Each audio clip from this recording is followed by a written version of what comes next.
ओम श्री गणेशाय नमः।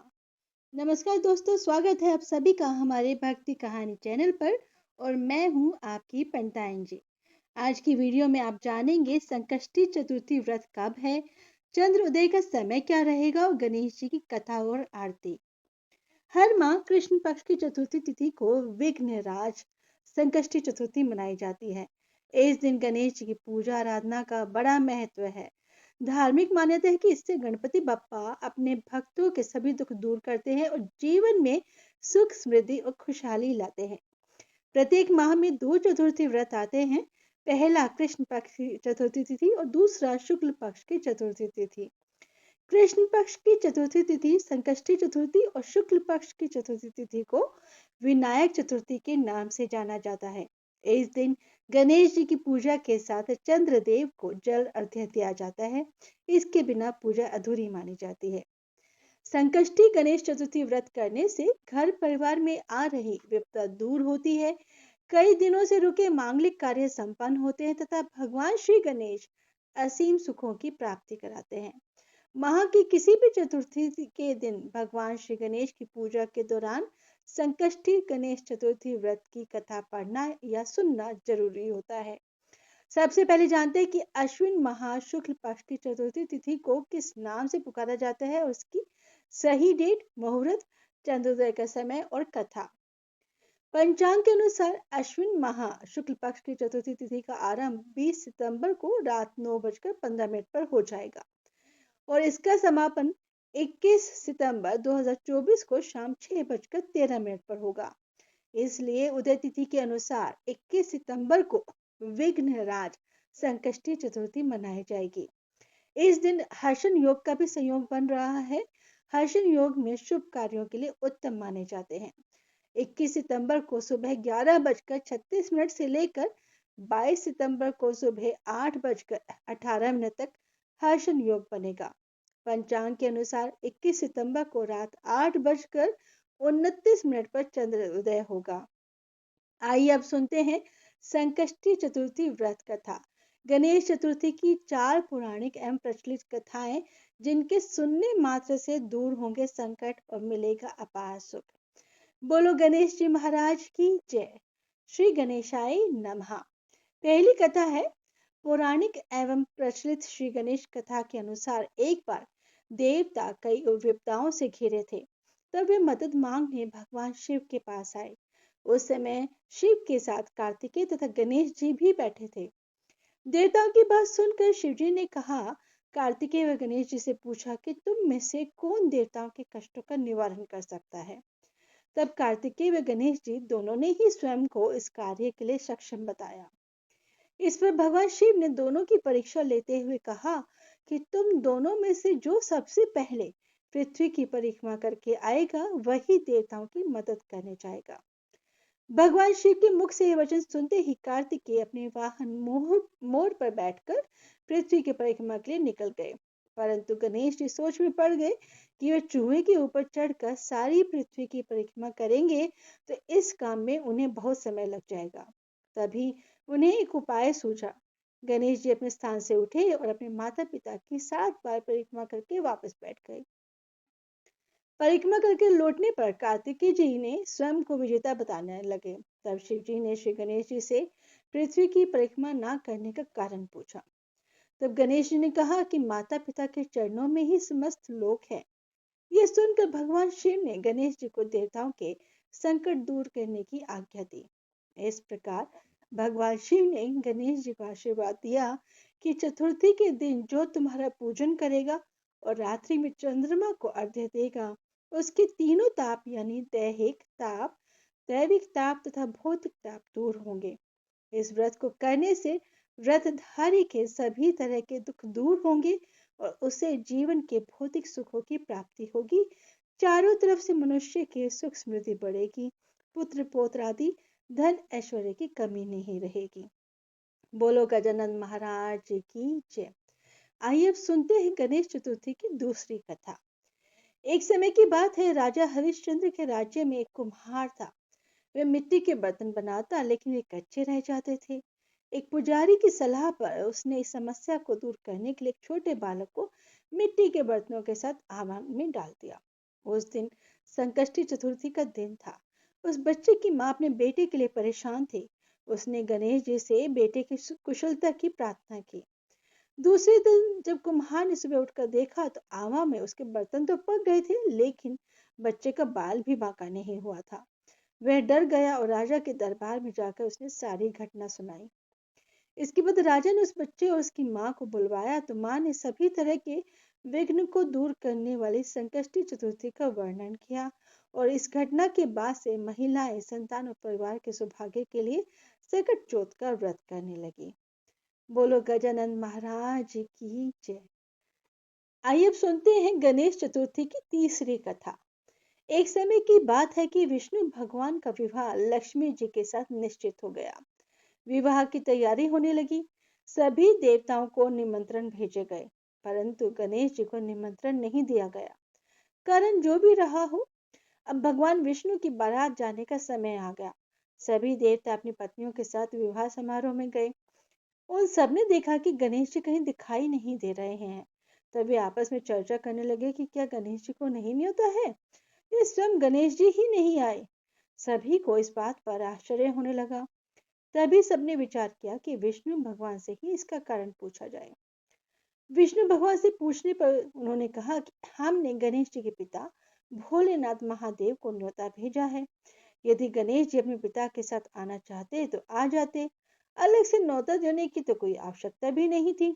दूसरी बात यह है कि उनको 1.25 मन मूंग, 1.25 मन चावल, 1.25 मन घी और 1.25 मन लड्डू का भोजन दिन भर में चाहिए। यदि गणेश जी नहीं आएंगे तो कोई बात नहीं, दूसरे के घर जाकर इतना सारा खाना पीना अच्छा भी नहीं लगता है। ये सब बातें चल ही रही थी कि किसी ने एक सुझाव दिया कि यदि गणेश जी आ भी जाएं तो उनको द्वारपाल बना के बिठा देंगे और घर की याद उनको बोलेंगे कि आप अपने घर की याद रखना। आप तो चूहे पे बैठकर धीरे धीरे चलोगे तो बारात से बहुत पीछे रह जाओगे। ये सुझाव भी सबको पसंद आ गया तो विष्णु भगवान ने भी अपनी सहमति दे दी। होना क्या था, इतने में गणेश जी वहां आ पहुंचे और उन्हें समझा बुझाकर घर की रखवाली करने के लिए बिठा दिया। बारात चल दी। तब नारद जी ने देखा कि गणेश जी तो दरवाजे पर ही बैठे हुए हैं। तो वे गणेश जी के पास गए और रुकने का कारण पूछा। गणेश जी कहने लगे कि विष्णु भगवान ने मेरा बहुत अपमान किया है। नारद जी ने कहा, आप अपनी मूषक सेना को आगे भेज दें तो वह रास्ता खोद देंगे, जिससे उनके वाहन धरती में धस जाएंगे। तब आपको सम्मान पूर्वक बुलाना ही पड़ेगा। अब तो गणेश जी ने अपनी मूषक सेना जल्दी से आगे भेज दी और सेना ने जमीन पोली कर दी। जब बारात वहां से निकली तो रथों के पहिए धरती में धंस गए। लाख कोशिश करने के बावजूद परंतु पहिए तो निकले ही नहीं। सभी ने अपने अपने सारे उपाय कर लिए परंतु पहिए तो नहीं निकले, बल्कि जगह जगह से टूट भी गए। किसी की समझ में ही नहीं आ रहा था कि अब क्या किया जाए। तब तो नारद जी यहाँ आ गए और बोले, आप लोगों ने गणेश जी का अपमान करके अच्छा नहीं किया। यदि उन्हें मना कर लाया जाए तो आपका कार्य सिद्ध हो सकता है और यह संकट टल सकता है। शंकर भगवान ने अपने दूत नंदी को भेजा और वे गणेश जी को लेकर आए। गणेश जी का आदर सम्मान के साथ पूजन किया। तब कहीं रथ के पहिए निकले। अब रथ के पहिए तो निकल गए परंतु वे टूटे फूट गए और उन्हें अब सुधारेगा कौन। तो वहीं पास के खेत में एक खाती काम कर रहा था। उसे बुलाया गया। खाती अपना कार्य करने के पहले श्री गणेशाय नमः कहकर गणेश जी की वंदना मन ही मन करने लगा। देखते ही देखते खाती ने सभी पहियों को ठीक कर दिया। तब खाती कहने लगा कि हे देवताओं, आपने सर्वप्रथम गणेश जी को नहीं मनाया होगा और ना ही उनकी पूजन की होगी, इसीलिए तो आपके साथ यह संकट आया है। हम तो मूर्ख अज्ञानी हैं, फिर भी पहले गणेश जी को पूजते हैं, उनका ध्यान करते हैं। आप लोग तो देवतागण हैं, फिर भी आप गणेश जी को कैसे भूल गए। अब आप लोग भगवान श्री गणेश जी की जय बोल कर जाए तो आपके सब काम बन जाएंगे और कोई संकट भी नहीं आएगा। ऐसे कहते हुए बारात वहां से चल दी और विष्णु भगवान का लक्ष्मी जी के साथ विवाह संपन्न करा के सभी सकुशल घर लौट आए। हे गणेश जी महाराज, आपने विष्णु जी को जैसे कार्य सारियो ऐसा कार्य सबको सिद्ध करियो। बोलो गजानन भगवान की जय। आइए अब सुनते हैं गणेश जी की चौथी कथा। श्री गणेश चतुर्थी व्रत की पौराणिक कथा के अनुसार एक बार भगवान शिव तथा माता पार्वती नर्मदा नदी के किनारे बैठे थे। वह माता पार्वती ने भगवान शिव के साथ समय व्यतीत करने के लिए चौपड़ खेलने को कहा। शिव भगवान चौपड़ खेलने के लिए तैयार तो हो गए, परंतु इस खेल में हार जीत का फैसला कौन करेगा, यह प्रश्न उनके सामने उठा। तो भगवान शिव ने कुछ तिनके एकत्रित करके उसका एक पुतला बनाकर उसकी प्राण प्रतिष्ठा कर दी और पुतले से कहा, बेटा हम चौपड़ खेलना चाहते हैं, परंतु हमारी हार जीत का फैसला करने वाला कोई नहीं है, इसलिए तुम बताना कि हम दोनों में से कौन हारा और कौन जीता। उसके बाद भगवान शिव और माता पार्वती का चौपड़ खेल शुरू हो गया। ये खेल 3 बार खेला गया और संयोग से तीनों बार माता पार्वती ही जीत गई। खेल समाप्त होने के बाद बालक से हार जीत का फैसला करने के लिए कहा गया, तो उस बालक ने महादेव जी को विजय बता दिया। यह सुनकर माता पार्वती को बहुत क्रोध हुआ और क्रोध में उन्होंने बालक को लंगड़ा होने, कीचड़ में पड़े रहने का श्राप दे दिया। बालक ने माता पार्वती से माफी मांगी और कहा कि यह मुझसे अज्ञानतावश हुआ है, मैंने किसी द्वेष भाव से ऐसा नहीं किया। बालक द्वारा क्षमा मांगने पर माता पार्वती ने कहा, यहाँ गणेश पूजन के लिए नाग कन्या आएंगी, उनके कहे अनुसार तुम गणेश व्रत करो, ऐसा करने से तुम मुझे प्राप्त करोगे। यह कहकर माता पार्वती शिवजी भगवान के साथ कैलाश पर्वत पर चली गई। 1 वर्ष के बाद उस स्थान पर नाग कन्याएं आई। तब नाग कन्याओं से श्री गणेश जी के व्रत की विधि मालूम करने पर उस बालक ने 21 दिन तक लगातार गणेश जी का व्रत किया। उसकी श्रद्धा से गणेश जी प्रसन्न हुए। उन्होंने बालक को मनोवांछित फल मांगने के लिए कहा। उस पर उस बालक ने कहा, हे विनायक, मुझ में इतनी शक्ति दीजिए कि मैं अपने पैरों से चलकर अपने माता पिता के साथ कैलाश पर्वत पर रह सकूं और ये सब देखकर मैं प्रसन्न हूँ। तब बालक को वरदान देकर श्री गणेश जी अंतर्ध्यान हो गए। इसके बाद वह बालक कैलाश पर्वत पर पहुंच गया और कैलाश पर्वत पर पहुंचने की अपनी कथा उसने भगवान शिव को सुनाई। चौपड़ वाले दिन से माता पार्वती शिव भगवान से विमुख हो गई थी, अतः देवी के रुष्ट होने पर भगवान शिव ने भी बालक के बताए अनुसार 21 दिनों तक श्री गणेश जी का व्रत किया। इस व्रत के प्रभाव से माता पार्वती के मन में से भगवान शिव के लिए जो नाराजगी थी वह समाप्त हो गई। तब यह व्रत विधि भगवान शंकर ने माता पार्वती को बताई। यह सुनकर माता पार्वती के मन में भी अपने पुत्र कार्तिकेय से मिलने की इच्छा जागृत हुई। तब माता पार्वती ने भी 21 दिन तक श्री गणेश जी का व्रत किया तथा दूर्वा, फूल और लड्डुओं से गणेश जी का पूजन अर्चन किया। व्रत के 21वें दिन कार्तिकेय स्वयं माता पार्वती जी से आ मिले। उस दिन से श्री गणेश चतुर्थी का यह व्रत समस्त मनोकामनाओं को पूर्ति करने वाला व्रत माना जाने लगा। इस व्रत को करने से मनुष्य के सारे कष्ट दूर होकर मनुष्य को समस्त सुख सुविधाएं प्राप्त होती हैं। बोलो गजानन महाराज जी की जय। दोस्तों, अगर आपको ये वीडियो पसंद आई है तो प्लीज आप इसे लाइक और शेयर अवश्य कीजिएगा और इस चैनल पर अगर नए हैं तो इस चैनल को सब्सक्राइब करना ना भूलें।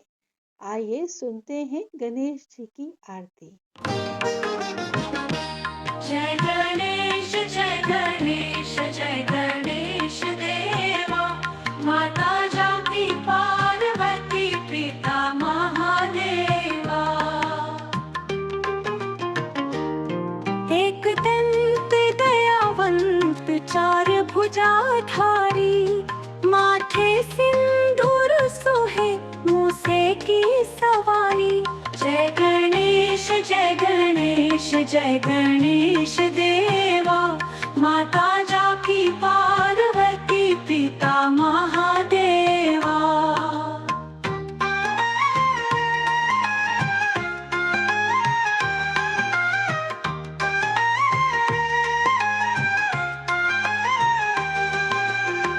पान चढ़े फल चढ़े और चढ़े मेवा, लड्डूवन का भोग लगे संत कर सेवा।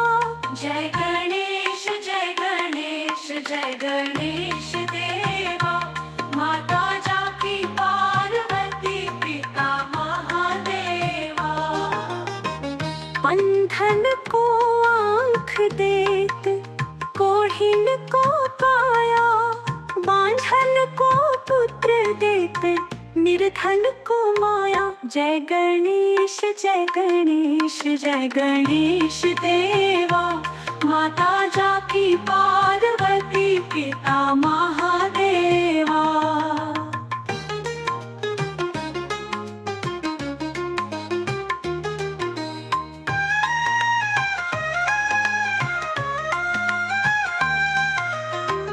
सूर्य शाम शरण आए, सफल कीजिए सेवा।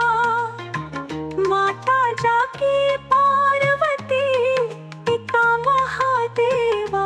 जय गणेश जय गणेश जय गणेश देवा। माता जाकी पार्वती पिता महादेवा। दीनन की लाज रखो, शंभु सुतकारी। कामना को पूर्ण करो, जाओ बलिहारी। जय गणेश जय गणेश जय गणेश देवा। माता जाकी पार्वती